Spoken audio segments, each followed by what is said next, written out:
Hello, and welcome to Cedars Unitarian Universalist Church. My name is Johanna Munson, and I'm the worship associate for our virtual service today, alongside our minister, Zachary Vinson. Before we start, let's pause to acknowledge that members of our congregation occupy the ancestral, traditional, and contemporary lands of Coast Salish tribes, the homelands of the Suquamish, Duwamish, Klallam, and Chimicum people were ceded under duress through the Point Elliott and Point No Point treaties.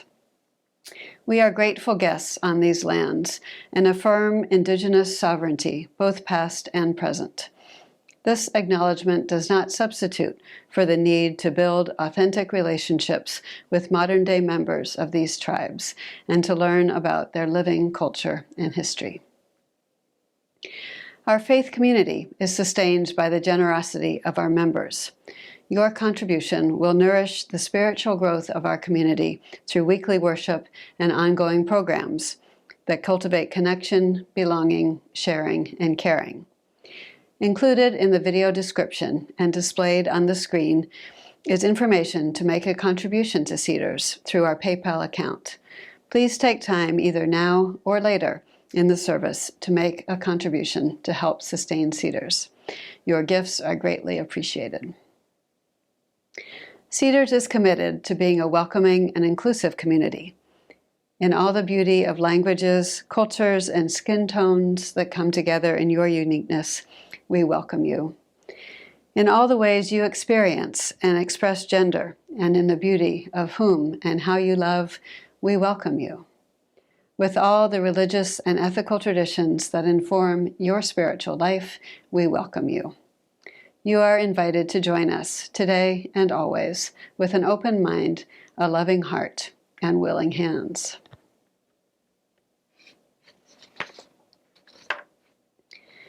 There is no end to education. It is not that you read a book, pass an examination, and finish with education. The whole of life, from the moment you are born to the moment you die, is a process of learning. That's from Jiddu Krishnamurti. Do we humans ever get tired of learning? I don't. Curiosity about the world was instilled in me at a very young age.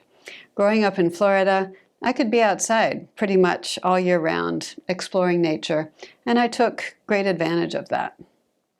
One thing I did not have, however, was a religious community. My dad grew up Methodist in upstate New York and apparently had no desire to return to that church. My mom was Unitarian Universalist, and they even got married at the First Church in Cambridge, Massachusetts. But for some reason, we did not join the UU Church in Gainesville, but rather spent our Sundays outside, taking walks, swimming in the beautiful springs, taking a picnic to a state park. All lovely activities, but for me, something was missing. I craved the spiritual. I made up my own worlds in which spirits and fairies existed like real people. Then I met my friend Sharon in kindergarten, and she was a member of the Church of Latter-day Saints. Aha! Spirituality in very clear form. Follow these steps and you will be saved. I joined her in Wednesday afternoon classes after school and felt like I belonged. I had a spiritual home. I almost converted and got baptized, as my wise parents did not put up any objections, but they did say I had to do it on my own. Sharon moved away before I completed the steps, and I felt the loss in many ways. I continued searching for a spiritual home through high school and dabbled in Catholicism. In college, however, I was drawn to Japanese studies. I spent 5 years total living in Japan and really appreciated the ease with which the culture integrates the divine with the everyday. There are shrines and temples everywhere you go, both huge, impressive ones, such as the Buddha in Kamakura, and tiny corner ones as you walk in neighborhoods. In my 30s, I became Catholic and loved the ritual of the Mass. Life changes happened, and I did not feel called to continue, but I was still longing for more spirituality in my life. Eventually, I decided to try out Cedars. That was in 2012, and I haven't looked back. What decided it for me was the adult religious education classes that were offered at the time I joined, led by Jocko Tenhove. I have studied various religions throughout my life, and finally, I am able to practice spirituality on a daily basis. I feel at home. Why share this journey with you? I am committed to growing our community. Our UU principles are so needed in this world. Cedars has an opportunity this fall to create a new model of faith formation, the term which is pretty much taking over religious education. It's a model undefined as yet, that can include all ages and not in the Sunday school format. We can live our 7 principles on a daily basis in large and small moments, together and individually. Just like the little stone Buddha figure with a red bib that is so common in Japan, we can create reminders to pause and check in with our principles. We can engage in this process of learning between the various generations that are represented in our community, but outside of the traditional classroom setting. Let us commit to expanding our spiritual practices, stepping outside of the box, and reaching out to the wider community. We have so much to share with the wider world. I'll close with a quote from Eartha Kitt. I am learning all the time. The tombstone will be my diploma. As we come together to worship, we remind ourselves to treat all people kindly because they are our family, to take good care of the earth because it is our home, and to live lives full of love and goodness, because that is how we will all become the best that we can be.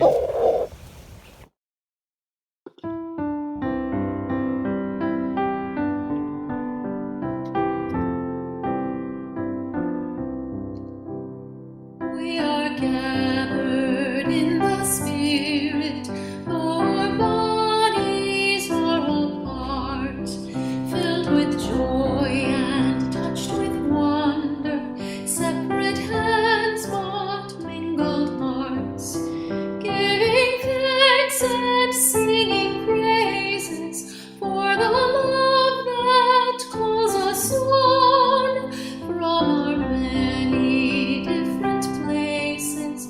We are gathered into one.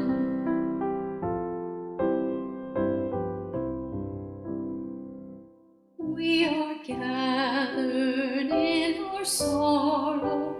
We are gathered in our fear, in our pain and in our worry, in our anger and our tears, as we tend to one another with our gifts and with our care.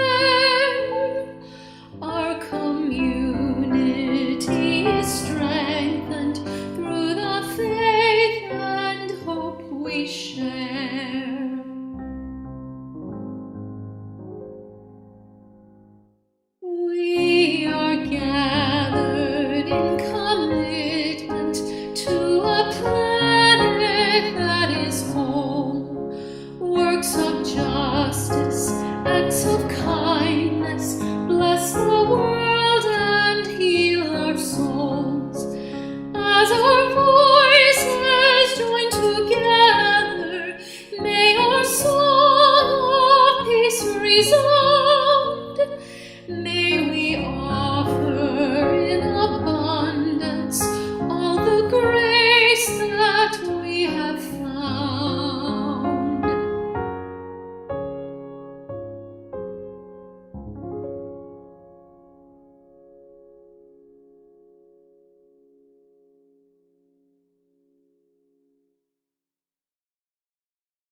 Hello, everyone. Before we continue into this service and explore this topic of faith formation, I want to take a moment and share some thoughts on a recent situation in our community. So I recognize that there is a lot of hurt in our community here at Cedars right now.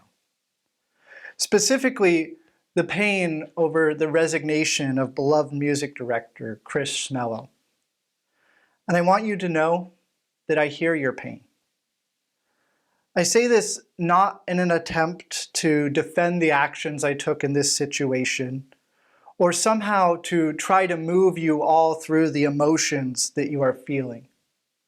Rather, I say this as your minister, to let all of you know that I'm still here with you and for you.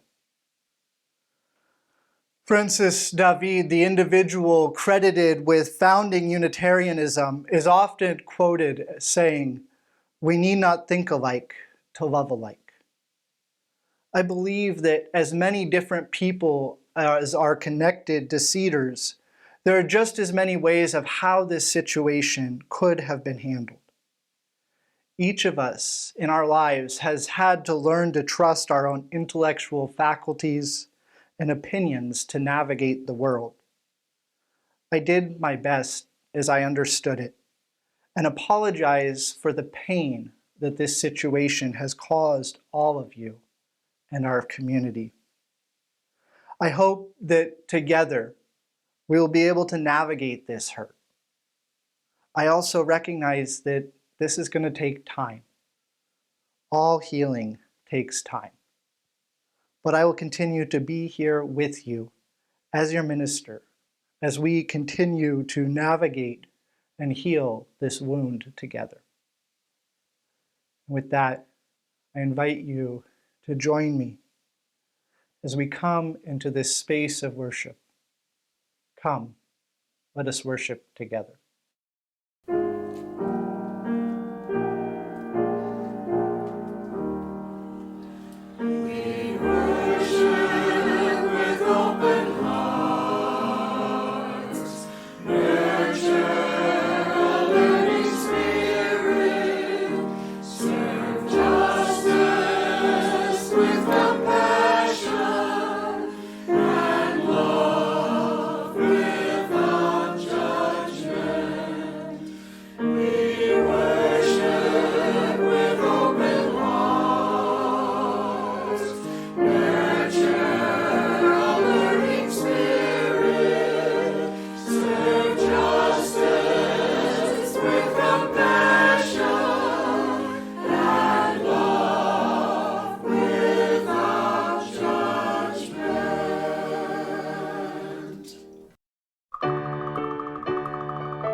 Hello. Today's story is about Little Wolf. Little Wolf had a lot of questions. He asked Red Wolf and Brown Wolf, but they were busy hunting and pretty much ignored him. He wanted to know things like, why do some colors make me feel happy and some make me feel sad? Why can't I understand what the trees are saying? And what happens to the stars at night? He tried asking some other wolves in his pack, but no one wanted to be curious with him. One day, he saw a group of animals across the field, and he got curious and very excited. Maybe there are some curious wolves in that pack. So Little Wolf crossed the river and went across the little field to find that group. When he got there, he found 3 antelopes. They greeted him and told him that they were lost. We're looking for new members to join our group. I'm afraid we're not very good navigators, though, said Georgina, the leader. Some nearby swallows heard what was going on and immediately agreed to join in. We're tired of this field. We want to go on an adventure, they said. Wonderful, said Georgina. We're going to a wonderful place, a huge prairie with lakes and trees and lots of room to roam. There will be lots of tree shoots and bushes, our favorite things to eat. So Little Wolf decided to go with them. He thought there might be some curious wolves there as well. So off they went. But the journey quickly got difficult, and Little Wolf wondered why he had ever thought it was a good idea to lead his pack. It rained really, really hard. and then got really hot and humid. He did not like humidity. But he wondered, where does rain come from? The swallows complained that it was taking too long for the four-legged animals to move. The antelope were good at running fast for short distances, but they knew Little Wolf could only keep up a steady but slower pace and didn't want to leave him behind. After a few days of this, a lot of time waiting for others to catch up or slow down or somehow get at the same pace, everyone was getting pretty tired and cranky. That evening, they huddled in a group, and Georgina said, "We shouldn't have left our little clearing." And the swallow said, "We were okay where we were. What if this new place isn't an improvement?" And they went off and sulked. Little Wolf thought for a moment and said, "Well, wolves aren't supposed to be vegetarians, but we all must do the best that we can." So they gathered in a circle, backs to back, staying nice and warm together because it had cooled off by then, and had a good night's sleep. The next morning, Little Wolf collected all the seeds, insects, and delicious plant shoots that he could find and made a fine breakfast that everyone enjoyed together, and they all felt a little bit restored. Then he suggested that they look at the map and see what was ahead. They could see that there was a big river that they were going to have to cross and some mountains, but then they would be at the big prairie. The antelope got very excited about the prospect of being able to roam far and wide and find lots of good bushes and tree shoots to eat. The swallows imagined all the insects that would be easy to catch, and Little Wolf thought about finding wolves who were curious. So off they went again, and when they got to the river, the antelope with their long legs found the shallowest part so that Little Wolf could walk most of the way across and only have to swim a little. Then a day or two later, they got to the mountains, and the swallows flew high to find the easiest trail for the others to follow. Finally, they came over the crest and saw the wide, beautiful prairie before them. They raced down the other side, and the antelope immediately went for a long run and then came back to feast on tree shoots and bushes by the lake. The swallows flew high and low over the fields doing their dance, and they found a flock of adventurous goldfinches, and they entertained each other with their stories. Little Wolf set off in search of curious wolves, but he didn't find any. He wandered back to where the others had gathered, feeling pretty disappointed. "There are no wolves here to answer my questions," he wailed. "Well, what kind of questions?" Georgina asked. Little Wolf let out a small sob and said, "Does grass grow down as well as up? Do earthworms like the dark? And how do you find a friend to be curious with?" "Well, that's easy," said Georgina. "You eat together, and then you get into interesting discussions." "No," said one of the swallows. "You go on adventures together." Said Little Wolf. "You could both be right, but it seems to me you make friends by asking questions." "Well, I might just agree with you," said Georgina. "Should we keep going tomorrow? Or shall we explore the other side of this lake?"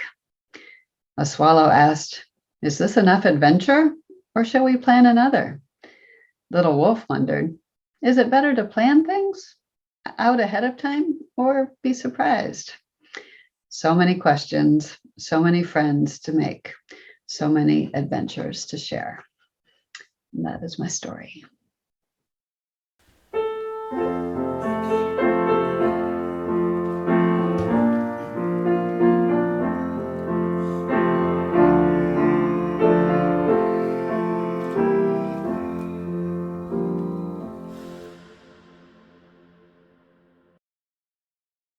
Breaths together.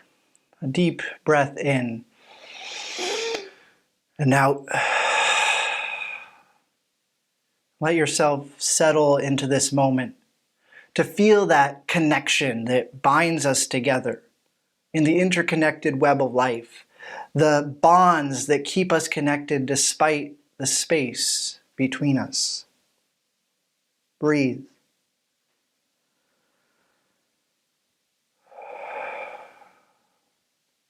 And in this moment together, let us open ourselves to the possibility that our words and our thoughts, the things that we share in this time, can shape reality.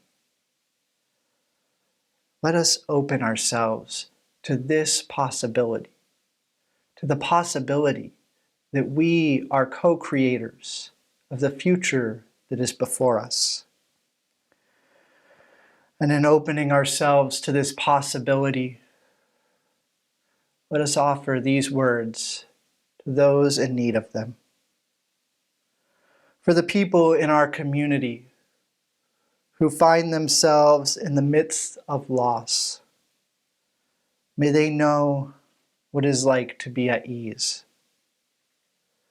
For those who feel that uncertainty is all that waits ahead, may moments of groundedness come to them. To all of us who are just trying to get by in our daily lives, may the things that we need come in the moments when we need them.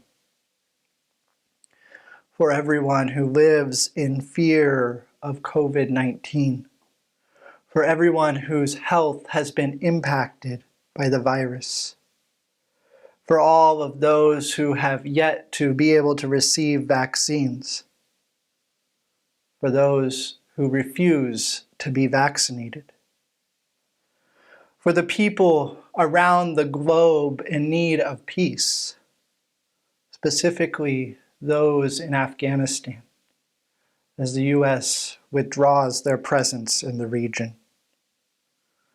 for the turbulence, for the peace, for the love and hardship. For all of these things, may our words come together to have an effect, to help shape what is coming next, bending it towards compassion, toward love and understanding. In this moment, may the possibility that these words be made real be with us. And may this be our prayer both this day and in the days ahead. Amen.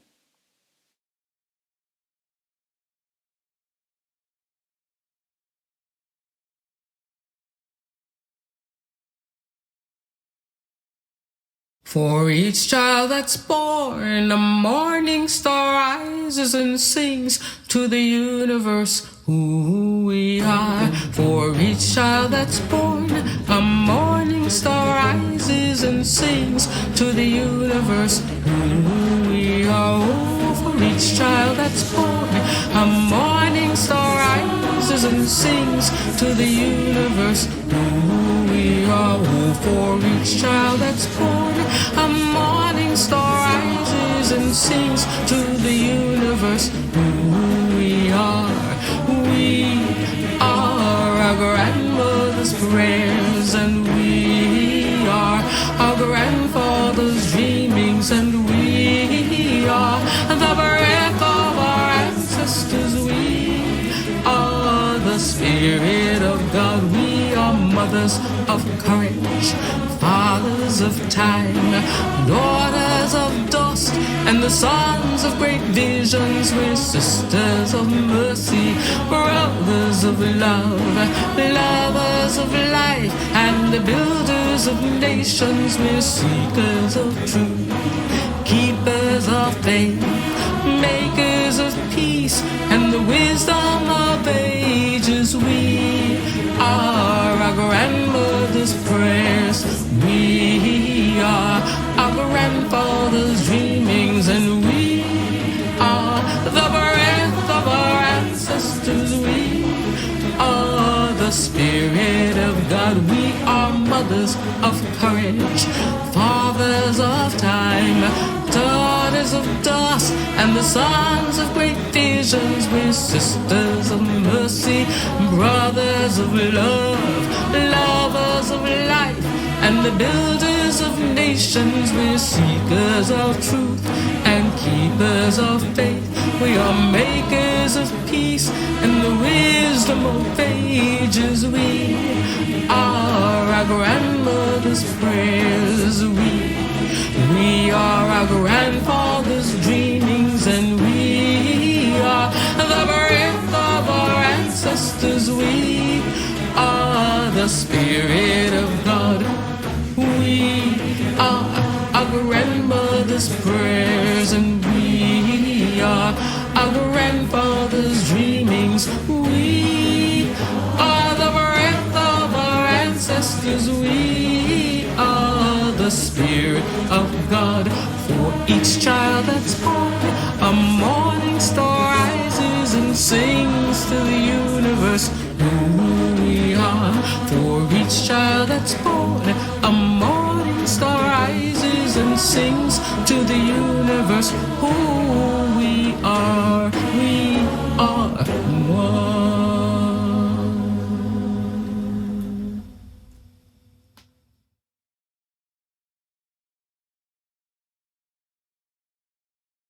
So just the other day, I was out in my yard and I was fortunate enough to be able to harvest about 24 tomatoes from plants that my husband Elliot started from seed this past spring. It felt like quite the bounty as I gathered them all into one big stainless steel bowl and brought them inside. I placed the bowl into the sink and began to run water over the tomatoes to wash the dirt and other sediment from their skins. As the water filled the bowl and covered the tomatoes, I paused, and a thought passed through my mind.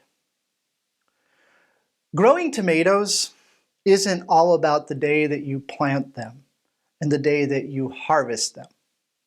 There's a lot that happens in between these 2 points.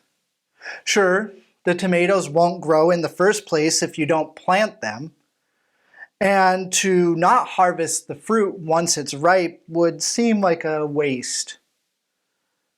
But it's really what happens in between these 2 points that makes tomatoes tomatoes in the first place. It's the days of watering and staking up branches that have grown too heavy as the fruit grows. It's the help that's provided by a neighbor when I go out of town and need someone else to water the tomatoes. It's the pruning. It's the tending. It's the care. If it weren't for all of these in-between things, these things that happen between planting the seed and harvesting the fruit, there would be no tomatoes. It's those in-between things that make them possible.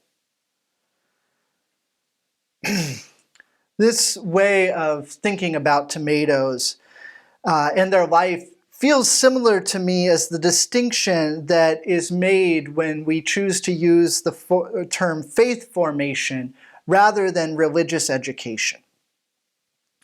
Religious education historically is something that was born in liberal congregations, including Unitarian congregations, a few centuries ago during the Industrial Revolution.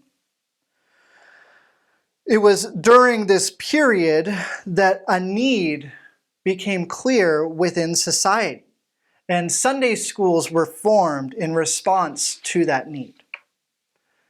The original aim of Sunday schools was not to develop enlightened beings or somehow impart some moral philosophy to young people, but rather the real purpose of these schools was to instill a sense of discipline among participants, as well as address a societal problem of the day. During the Industrial Revolution, children worked 12 to 14-hour days in factories, often alongside their parents. This happened 6 days a week, with Sunday being the only day that people had to rest. Many adults who worked in these conditions used their Sunday off to sleep or drink excessively, as the case was. a fact that can be attested to by the many gin distilleries and bars that filled neighborhoods of cities such as London. Gin was the drink of choice for many of these workers due to its ease of manufacturing and high alcohol content. It was in no short supply, and many adults, including the parents of children, overindulged as a way of masking the pain they experienced in their new industrial life. While these parents and other adults were so indisposed, their children were left to their own devices on Sundays. Reports of the time talk about gangs of children roaming the streets of city and how these gangs became such commonplace that eventually farmers and other business owners in London began to complain of the amount of property damage that happened on Sundays. And after these reports became so commonplace, it was decided that something must be done to address this issue. The first Sunday schools were born in this environment. The purpose of some of these early Sunday school programs was to keep children occupied and maybe teach them to read, with the principal text, of course, being the Christian Bible. One Sunday school association that formed in New England at the time cited their purpose as follows: to give instruction to the indigent children who are kept from regular school by employment, as well as to give religious instruction. It's that to give instruction to indigent children who are kept from school that is the first purpose, and religious instruction being the second. The purpose of the first Sunday schools was to keep these children and youth occupied, to keep them out of the streets. Eventually, however, as new labor laws came into effect and the public school system began to grow throughout the Western world, the original need that Sunday schools met began to diminish. Schools took the place teaching children to read and keeping them busy because they weren't working during the week. When this happened, many such Sunday school programs transitioned to being institutions of religious and moral instruction, similar to how we would approach religious education today. It functions in a similar way as school taking place on Sunday, but concerns itself with the model, with the instruction of moral and ethical matters. That's many ways the way that the model of working with children and youth that congregations like ours still use today. We serve as a supplementary education to fill gaps and create experiences left out by the public school system, with programs that focus specifically on exploring religion and morality. And while this model of religious education, this way of doing Sunday school, has served generations of our religious forebears, the reality is that this programming is not meeting the needs of people in the way that it used to. Many congregations, Unitarian, Universalist, and of other denominations, have begun to realize this as family participation in our congregations dwindles, and the number of children and youth connected to our churches diminishes. It's not unique to Cedars, it's not unique to Unitarian Universalism. It's something that many communities of faith are experiencing.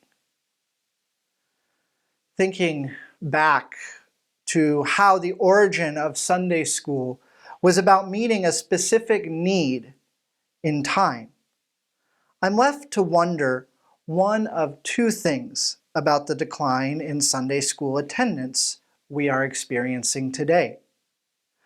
Either families and young people in our communities today have no needs, that they have no need to be met, and that's why we're not relevant or the programming and the things that we are doing as a faith community are no longer meeting the needs of these young people, of these families.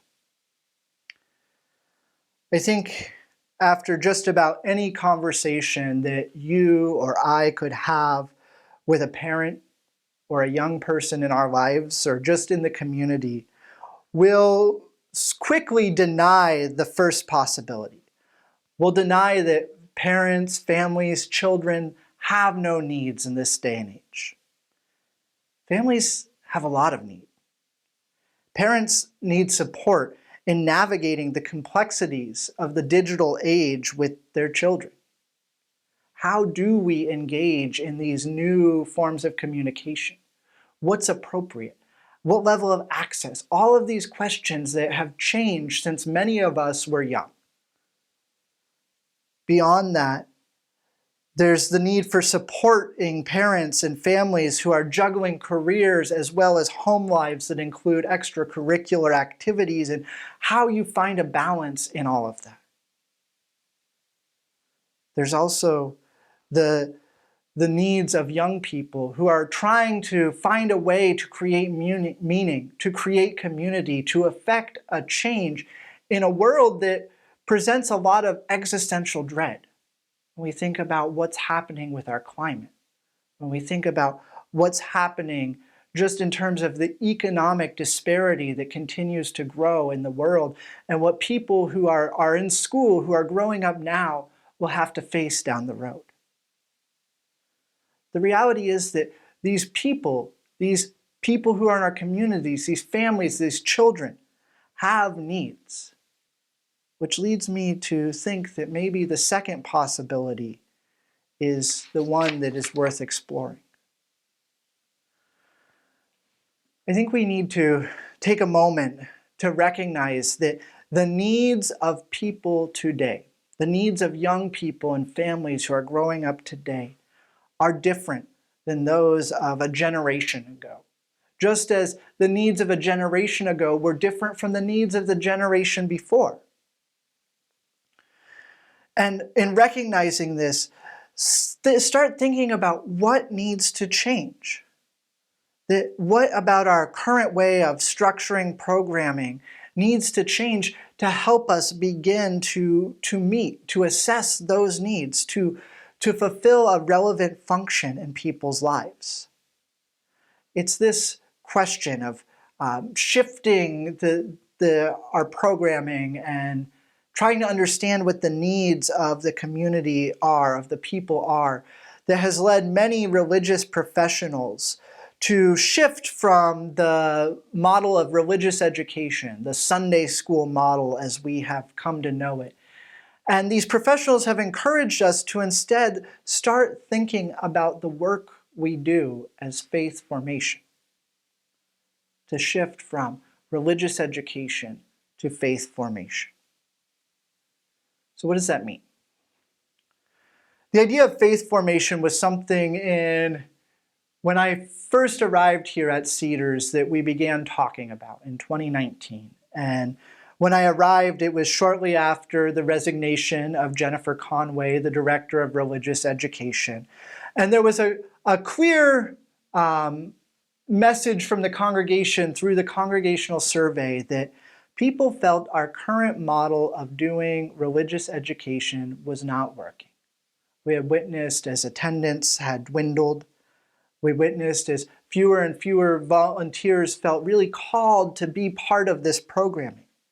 And in hearing all of that on my arrival, we began a process of rethinking what it is that we could do here with our young people together as a community.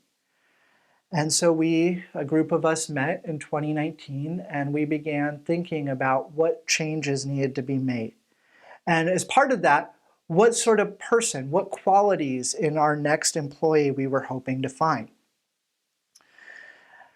And we started that work, and then COVID came and it got interrupted, and we tried some last year when Catherine was here, and through the digital formats, things weren't always quite gelling.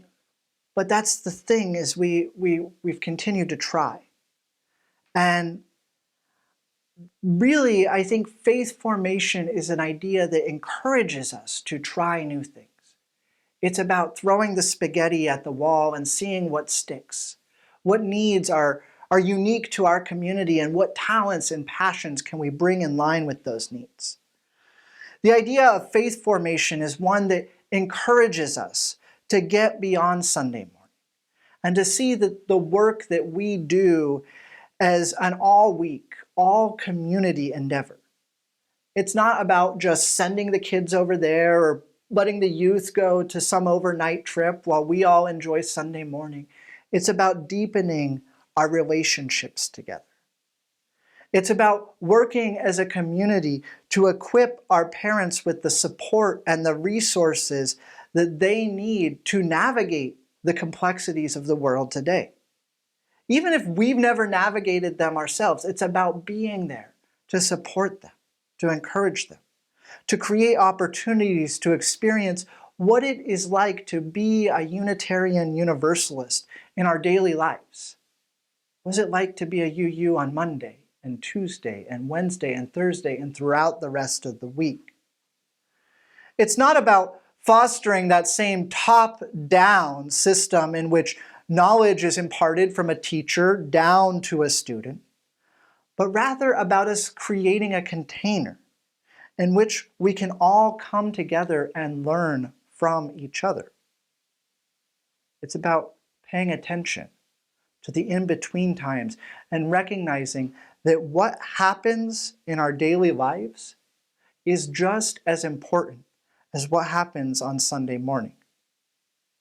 That's what I meant earlier when I said my way of thinking about tomatoes and their life is similar to the distinction between faith formation and religious education. Faith formation is about in-between places. It's the days of watering and staking up branches that have grown too heavy as the fruit begins to grow. It's about the help that a neighbor provides. It's the pruning. It's the tending. It's the caring. It's the forming. Faith formation is about building relationships. It's like in the story that Johanna shared. The question is, how do you make friends? And the parent says that you make friends by going on adventures. And the child responds, I think you make friends by asking questions. That it's about going on an adventure together and asking each other questions in a way that deepens our relationship. So it's not just the kids over here and the adults over here. It's about integrating us together as we learn. As we look to the future here at Cedars, we are presented with a really interesting opportunity in this area right now. Over much of the last 2 months or so, members of Cedars, so myself, Jeff Phillip, Rick Blythe, and Carol Ann Davidson, have been meeting with members of the Kitsap UU Fellowship down in Bremerton. And we've been meeting about once a week for a while now, and exploring what it might be like to deepen our relationship between the two congregations, specifically to deepen it through a shared staffing agreement.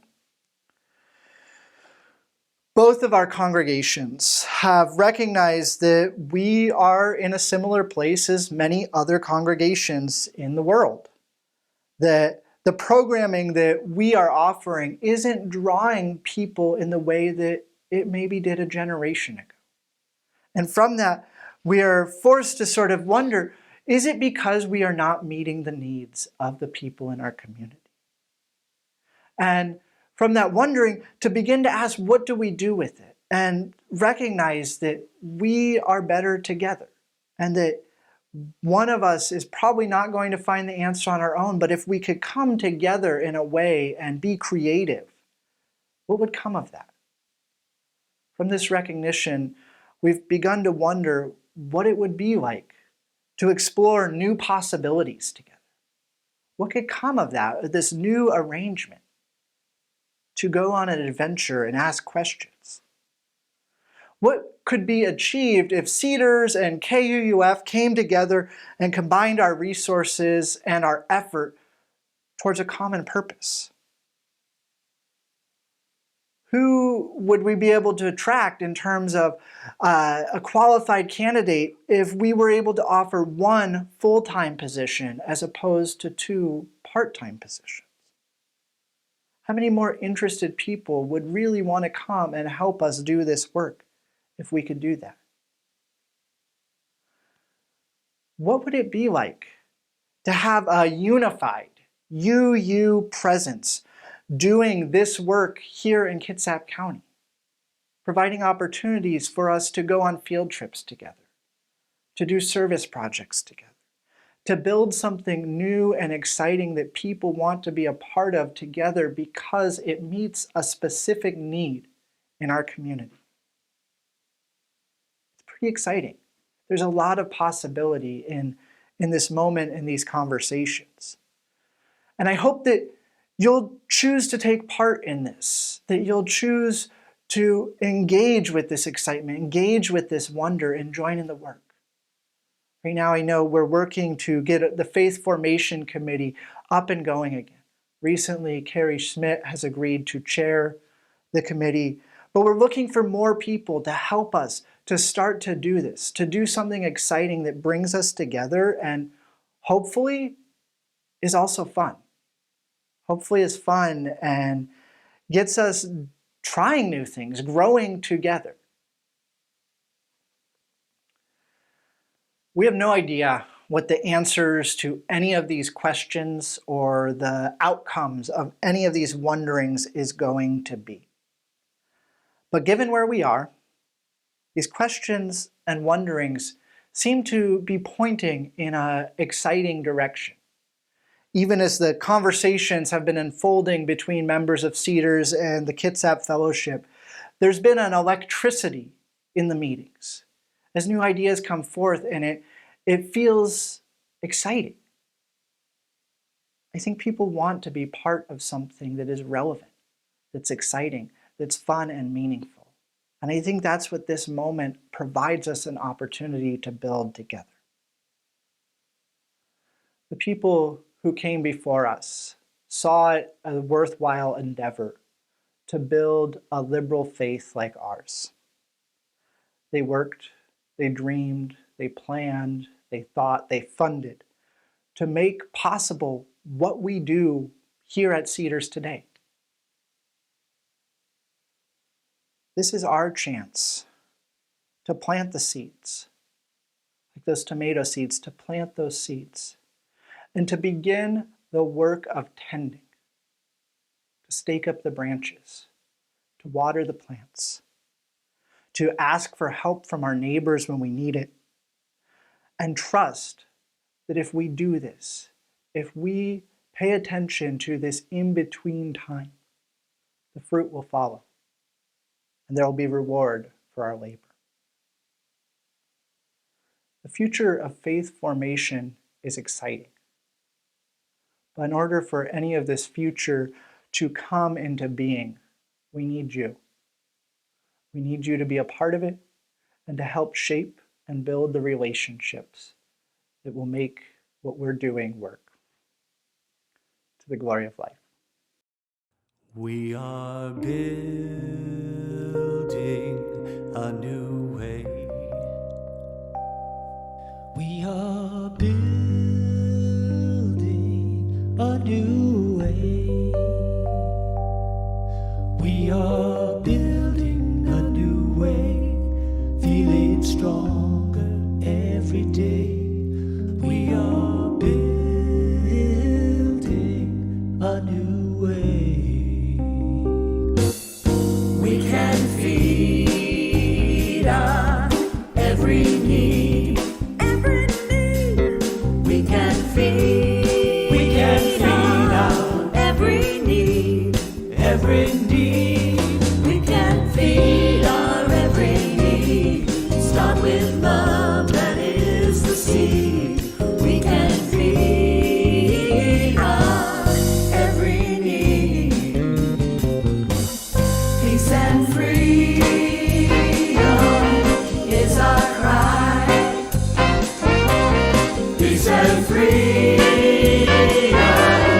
is our cry. Peace and freedom is our cry. Without these, our world will die. Peace and freedom is our cry.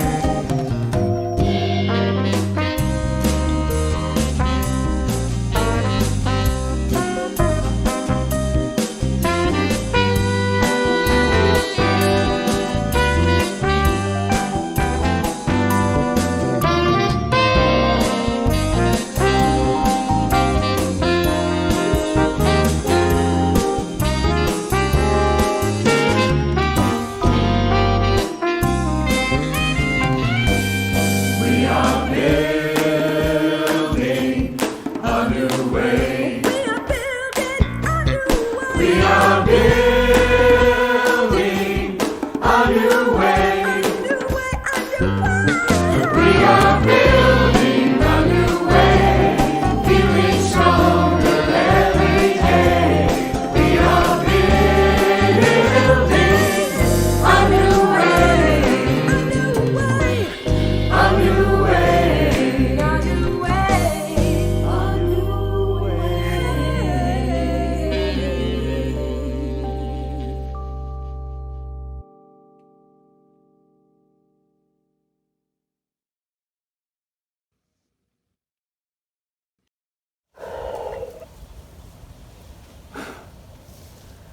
We extinguish this flame, but not the light of truth, the warmth of community, or the fire of commitment.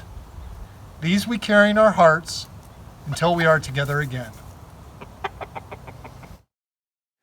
Our service has ended, but our service to the world and one another begins anew.